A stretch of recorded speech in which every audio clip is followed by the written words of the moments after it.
Hi guys, good evening. Welcome to my YouTube channel.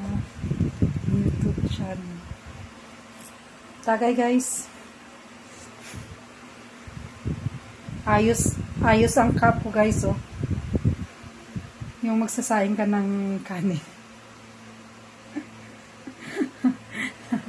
Shoutout sa may-ari nito. Salamat sa patagay. Grabe guys. Dito lang ako nakaranas ng yung tatagay ka tapos yung tagayan mo is yung cup ng saing ng bigas.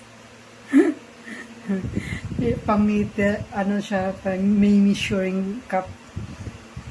Ayos nga to eh. Para isang lagok, isang tagay tayo guys. For relax. Walang magawa. Days to go na lang kasi back to work na, back to reality. So, tawag dito.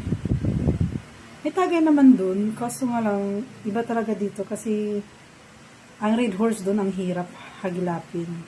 May red horse naman dun, pero actually, mahirap talaga hagilapin.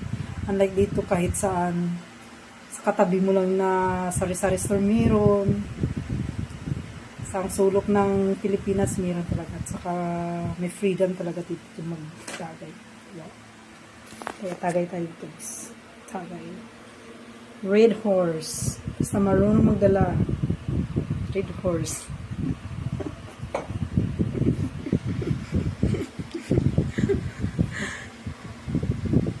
Tawag dito. Relax. For relaxing kasi ilang araw na lang, back to reality, trabaho na naman.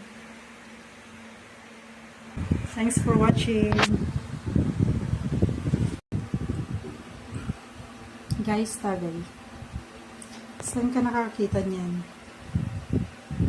Measuring, ay hindi, ng cup, ng measuring cup ng rice, yung pag nagsain. Diba?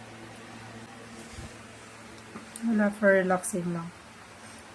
Ano kasi tawag dito? Wala lang magawa. Kailangan lang yung minsan, kailangan natin tagay guys.